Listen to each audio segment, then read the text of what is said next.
Mas pinatindi, mas pinalakas at mas pinaaksyon. Tuloy-tuloy lang ang paghatid natin ng mga kwento ng mga atletang Pilipino. Ito ang DZRH TV Matchpoint Season 6. Nagsimula sa pangarap hanggang sa maabot ang tagumpay. Iba't ibang kwento, iba't ibang mukha ng atletang Pilipino. Mas pinatindi, mas pinalakas, at mas pinaaksyon. DZRH TV Matchpoint. Ngayong araw, makakasama at makakwentuhan natin walang iba kundi ang WBC World Minimum Weight Champion, si Melvin Jerusalem. Welcome to Matchpoint, Melvin. Batiin mo na ating viewers. Hello, Miss Millie. Magandang hapon. Thank you po sa lahat ng sumusuporta po. Lalo na po sa programang DZRH TV sa pag-imbita po sa akin dito. Thank you so much. Melvin, welcome back to Matchpoint. Hindi ito yung unang beses na ma-interview kita at makapag-usap tayo dahil last time via Zoom, pero ngayon nandito ka na sa DZRH TV studio. Congratulations ulit, Melvin. Kumusta ka? Anong pinagkakaabalahan mo ngayon after nung laban nyo ni Yuday Shigeoka? Thank you, Miss Millie. At salamat sa DZRH TV sa pag-imbita po sa akin dito sa programa ninyo. Sa ngayon, relax muna tayo kasi bago lang tayo na nanalo, bago lang yung laban. Tsaka busy tayo ngayon, tapos maraming nag-i-interview. Kaya yung mga taong sumusuporta sa atin, babalikan natin at magpapasalamat tayo. Taga saan ka ba, Melvin? Taga Manolo Portits ako, Bukidnon. Taga Bukidnon. Pero after nung match mo, hindi ka pa nakaka-uwi sa inyo, dito ka muna sa Manila dumiretso? Yes, hindi pa po kasi marami pa tayong lakad. Very busy pa. At syempre, magpapasalamat at magbabalik loob ka dun sa mga taong sumuporta rin talaga sa'yo. Yes, yes. Ito, Melvin, nabanggit na natin, pwede mo ba kaming kwentuhan? Kumusta yung nangyari dun sa laban nyo? Rematch with Yuday Shigeoka. And of course, nung first match ninyo, natalo mo siya. And ngayon, natalo mo ulit siya. At yung pinakita mo ngayon, dominante ka mula dun sa simula ng game, ng laban, hanggang dun sa dulo. Kumusta naman yun? Yes, itong laban na to ng rematch namin, pinaghadaan ko talaga to ng coach ko, ng team ko. Kasi alam namin na mag-revenge daw sila sa atin. Kaya nagpursige talaga ako na malampasan yung training niya. Kasi yung laban doon din sa Nagoya. Kaya hometown decision, baka hometown decision. Kaya binigay ko talaga yung best ko na maprotektahan ko yung belt ko at madala ulit sa Pilipinas. Pero nung naglalaban kayo dun sa loob ng ring, ano ba yung tumatakbo sa isip mo nun? Siyempre, nakaka-pressure na ikaw yung magde-defend ng mismong title mo eh. Yes, sobrang pressure talaga kasi hometown pa nila. Tapos inisip ko kung aabot ng 12 rounds, hometown decision, matatalo tayo. Kaya sabi ko sa sarili ko, kung pwede in-knockout ko yung kalaban ko, gagawin ko talaga. Pero hindi. Nagulat na ako sa decision, yung unanimous talaga yung decision. Kasi unang match namin, unang pagkikita namin sa ibabaw ng ring, split decision pa yun. Dalawang beses ko siyang pinabagsak, pero yung decision split. Kaya ito, na-surprise ako kasi yung kalabasan ng decision, unanimous decision. Sa atin lahat yung judge. Pero nabanggit mo kanina, nilampasan mo yung training ni Yuday. Ano bang klaseng training or paghahanda yung ginawa mo sa pagtungtong mo dito sa match na to? Alam ko kasi yung mga training ng mga Hapon, grabe sila sa stamina talaga. Kasi hindi naman sila gaanong sobrang galing. Gaya rin natin, napursige din sila. Yung nakuha namin idea sa mga Hapon, yung talaga yung stamina nila kasi pag-aabot ng taas na round, nandun pa rin sila. Maintain pa yung lakas nila. Consistent pa rin sila. Nag-training ka na ba sa Japan or dito nyo inaral yan? Yes, miss. Sa Japan, nag-training ako bago ako lalaban ang babalik sa Japan. Pero ito, Melvin, nung unang laban ninyo, parang merong mga nagsasabi na sinuwerte ka lang, ganyan. Pero ngayon, iba na kasi kapag nadepensahan mo, ibig sabihin iba na yung pinapatunayan mo na, hindi galing talaga ito sa lakas mo. Kumusta naman yun? Anong nararamdaman mo na napatunayan mo na para sa'yo talaga itong title na ito? Yes, kaya nga, daming nagsasabi na yung unang laban ko yung WBO kasi hindi ko nalipinsan yun. Ang daming nagsasabi na, tapos yung kalaban, 2 rounds lang. Sabi lang, tsaba lang daw. Yun, kung nawalan ako ng pag-asa, wala na. Hindi ako magiging champion ngayon. Kaya nagpursige talaga ako na makabawi at ipakita ko sa larangan ng boxing na kahit matalo tayo, kaya nating bumangon at maging champion ulit. Tama naman. Ito, nabanggit mo kanina, split decision. Paano mo napanatili ba na yung lakas mo mula dun sa unang game hanggang dun sa sa dulo ng round? Paano mo napanatili? Ano ba yung winner-on mo sa sarili mo? Yung laban talaga, nung laban ko talaga kay Yuday, na yung rematch, pinaghandaan talaga namin ni Coach Michael Domingo. Tapos, nag-sparring kami ng 12 rounds lang yung sa ring. Pero yung sparring namin, dinlampasan pa namin. Beyond pa doon. Dinagdagan pa namin. Yun yung ginawa namin. Tapos, sa body shot daw. Kasi yung plano ng kalaban, babody shotin kami. Titirahin kami sa tiyan. Kaya yun, pinapatibay namin.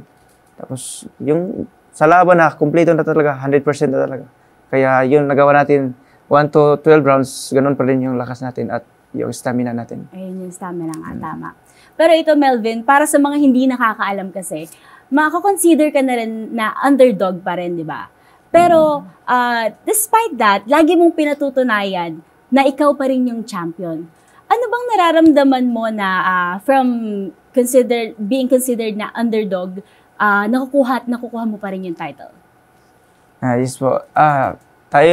Ako palagi pag lumalaban sa ibang bansa, underdog talaga kasi lalo na sa yung mga tao kasi hilig sa mga sugal. Di balin, sabi na, underdog ka na naman. Okay lang yan kasi sanay naman tayo dun.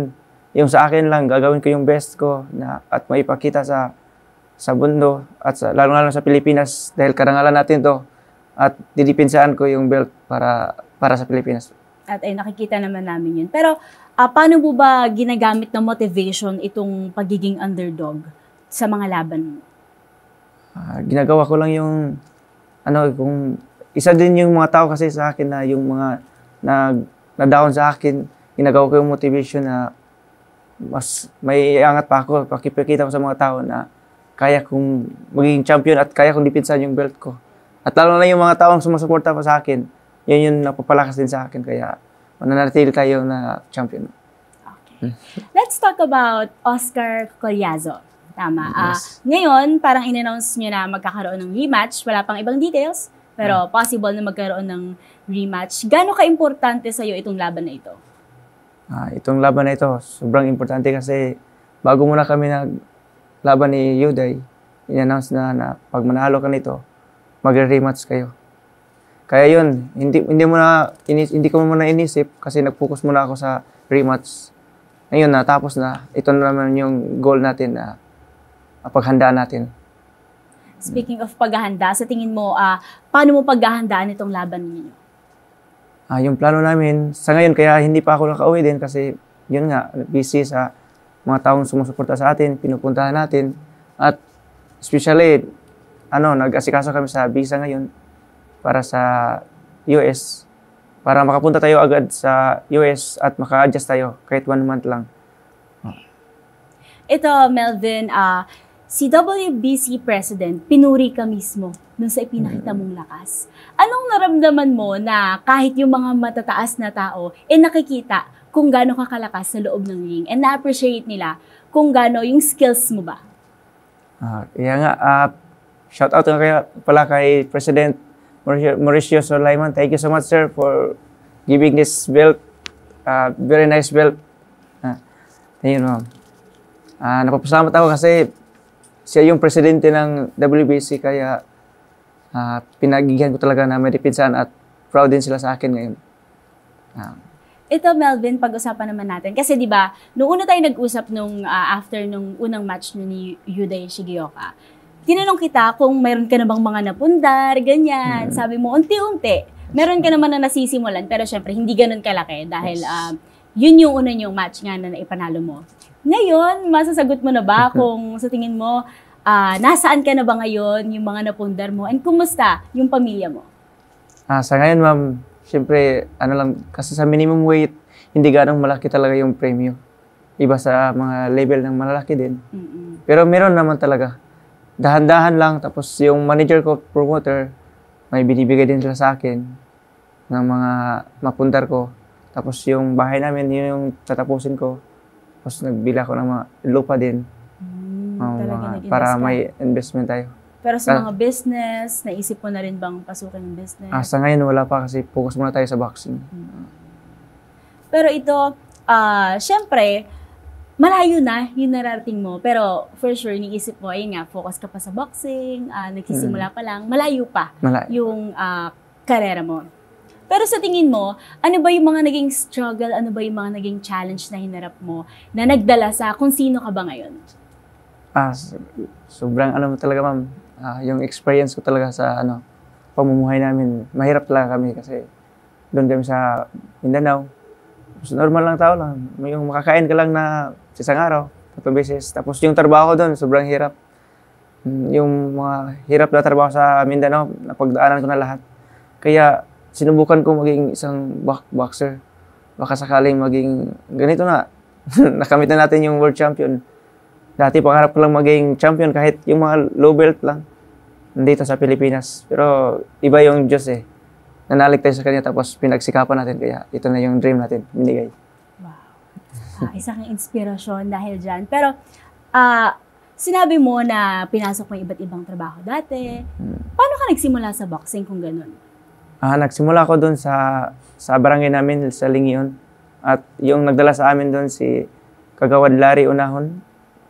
Thank you so much, Kagawad. Hanggang ngayon, nandito pa rin siya, nagkakasuporta sa akin. At lalo na sa first coach ko na si Ronald Galulo. Thank you so much, Col. At sa mayor ko doon, Rogelio Arco Quinio, at sa Vice Governor Clive Quinio. At kay Rogelio Roque, Governor ko, thank you so much po. Yan po, sila po yung tumutulong sa akin simula noon hanggang ngayon po.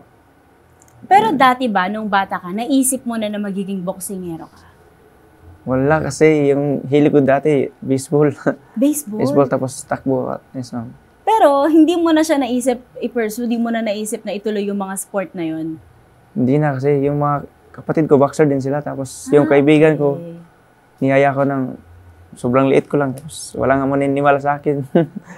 Kaya sinubukan ko lang, ma'am, na try ko kaya maging boxing, maging boxer.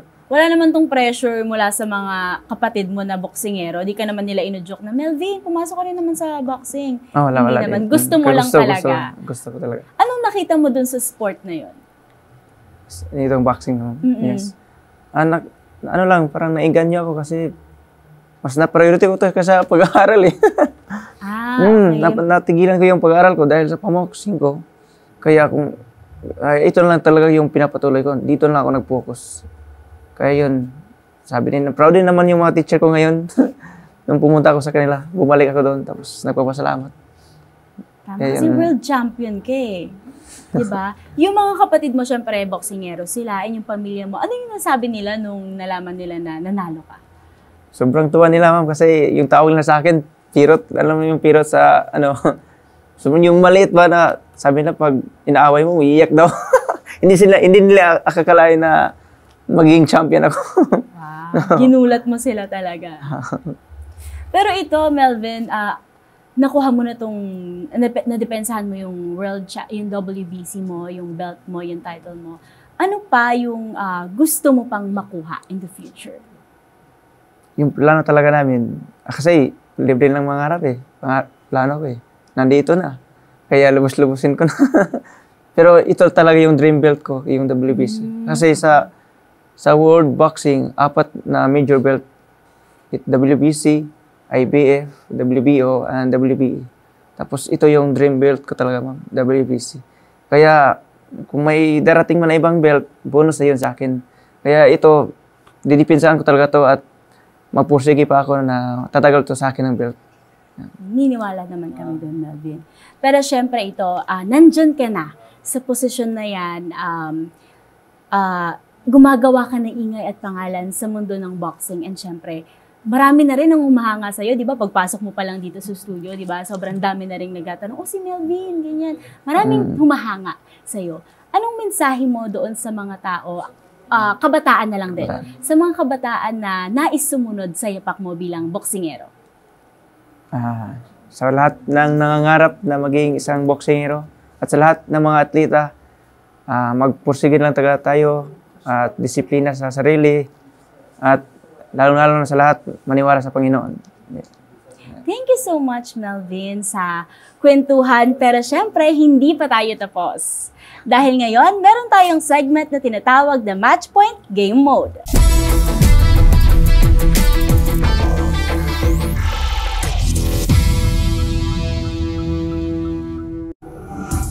At para sa episode ngayon ng ating magiging munting game ay tatawaging Bantay Timbang.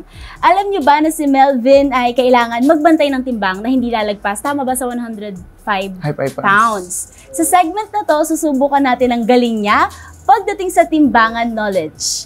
May ipapakita akong mga larawan at sasabihin mo sa akin kung pang cheat day ba yun o pang training day. Ready ka na ba? Ready. Okay. Okay. We have here some pictures ng mga pagkain. Pero syempre, itataas mo to kung training ba or cheat day. Okay. Okay, ready ka na ba, Melvin? Ready na, miss. Explain mo sa amin bakit cheat day at training, ah. Sige. Okay. First picture natin, lechon. Cheat yan. Cheat day. Bakit cheat day? Pero sa totoo lang talaga, hindi ako kumakain ng lechon. Ay, hindi ka kumakain ng pero lechon. Cheat day talaga yan. Okay. Okay, tama. Kung hindi ka naman kumakain yan, considered as cheat day yan. Okay, next naman natin ay yogurt. Cheat day? Bakit cheat day? Cheat day kasi matamis yan. Okay. Bawal yun sa pag malapit yung laban, bawal yun. Okay. So akala ko healthy. Hindi pala ganon. Hindi lang basta healthy, kailangan namimili rin tayo sa sweets and all. Okay. Next naman natin, boiled egg. Training. Yes. Yan yung kinakain namin sa araw-araw. Ito Kapag na talaga. nagda-diet na. Okay, pang diet talaga. Pang-diet. Oo. Okay, next. Di ko alam kung kumakain ka ba nito. Bibingka. Cheat day. Cheat day. Pero kumakain ka nito. Kumakain ako. Okay. Pag walang laban, kakain tayo dyan. Kasi matamis eh. Matamis. Next natin, chicken breast. Chicken. Okay na. Training. Okay. Bakit yan. training? Kasi dagdag yan sa ma'am, sa sustansya sa katawan natin. Tsaka ito protein din yung din. nire-recommend ng mga nyo. Yung mga atleta. Ay, ito. Next natin ay chicharon. Cheat day. Cheat day. Pero kumakain ka nito? Hindi. Ay, hindi rin? Hindi rin. Okay, parang lechon. Mm-hmm. Okay. Ito, feel ko kumakain ka nito. Hamburger and fries. Cheat day. Pero kumakain ka nito. Kumakain na. Bakit cheat day? Bawal yan sana ma'am kasi nakakalaki ng timbang. Tsaka oily. Oily din. Mantika. Next natin, lemon and water. Yan, training day. Sa training yan. Gamit yan sa training. Okay. Next natin ay chicken skin. Wow, nakagutom pala yung mga picture natin. Pag diet ka, sobrang gutom, masarap kainin yan. Pero ito, pero kumakain ka hindi, nito. pag may laban, kumakain ako dyan. Bawal kapag may laban. Bawal. Ano bang nito? Ano bang Oily din siya. nito? Oily din. Malakas sa Kabilis lang yung mo sa timbang. Tapos, hihingalin ka. Kahit ang liit lang din yan, no? Kahit ilang... So, ano yan, pag cheat day ba, pag training, yung mga ganitong pagkain, hindi talaga. Hindi kahit talaga. konti, kahit tikim lang, hindi talaga Hindi pwede. talaga. Very strict talaga. Okay. Next natin, sisig. Sizzling sisig. Dito pa. Cheat day talaga. Oily din. Pero kumakain ka nito? Sisig na. Sisig. Nasisig na pag manok. Depende, Last natin ay vegetable salad. 100%. Of course, training. Pero ito, Melvin, curious ako kasi syempre may mga sinasabi kang cheat day, may mga sinasabi kang training. Pero ano ba yung recommended talaga sa'yo na kinakain mo every training? Kami, wala talaga kaming nutritionist. Pero yung coach ko, sa experience, alam niya kasi former champion yung coach ko, si Michael Domingo. Kaya yung sinusunod ko yung mga binibigay sa akin na pagkain. Tapos, nagsasama kami sa 1 month bago yung laban. Isa kami ng tulugan para mabigyan yung monitor niya yung mga pagkain ko. Pero ano bang diet mo? Yung diet ko, yung kinakain ko na talaga, yung prutas, yung mga gulay, yung mga soup, yung mga isda, yung mga chicken, yun. Mas priority yung soup talaga. Okay. Pero ngayon, nung nanalo ka na, after that, ano yung cheat day mo naman? Cheat day, galit-galit mo na. Kain mo tayo ng yung ano pinaka-na-miss mo? Yung mga unli. Mga unli rice. Ayan, rice talaga. Kasi 1 month walang rice eh. Diet. Ganun. 1 month. Tapos babalik-balik lang yung mga kinakain namin. Okay. Tapos tingin-tingin lang yung mga picture, tapos save. Para after, pwede mo nang... Para after, pwede ko nang kainin. Ay, pero ito, usually, di ba, may mga fighter na after nung match, meron silang hinahanap na food. Meron ka bang ganun? Meron. Ano? Pag dito sa Pilipinas, tilapia talaga. Tilapia? Pero kinakain mo naman na rin siya kahit training, di ba? Okay, makakain ko rin. Pero pag talaga, maraming tilapia. Tapos kung sa Japan, yung yakiniku nila doon. Sobrang sarap. Wow. Yun yung cravings mo after. Thank you so much, Melvin. Congratulations ulit. At sobrang salamat dahil pinaunlakan mo kami dito na sa DZRH TV studio. Huli na lang, baka meron kang mga gustong pasalamatan. And of course, i-plug mo na rin yung mga paparating mo pang match. Go ahead. Unang-una sa lahat, nagpapasalamat talaga ako sa Panginoon dahil sa Kanya, nandito tayo ngayon sa DZRH TV dahil sa ating panalo. At thank you po sa likod ng sumusuporta po sa akin.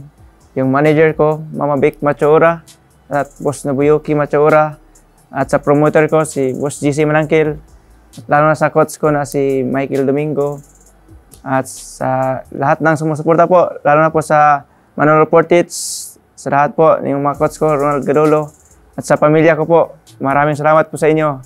At kay Sir Mike Piala, at kay Sir Jeff, thank you so much.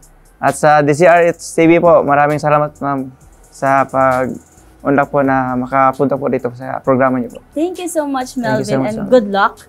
Sana magkita pa tayo ulit at sana ibang title naman ang makuha. Let's go. Thank you so much. Thank you so much. Maraming salamat, Melvin, at syempre sa mga patuloy na sumusubaybay sa ating programa. Marami pa tayong kwentong ihahatid na tiyak, kapupulutan ng inspirasyon at aral sa mundo ng palakasan. Ako po si Millie Borja, hanggang sa susunod na linggo, kwento ng atletang Pilipino, dito lang sa DZRH TV, Match Point.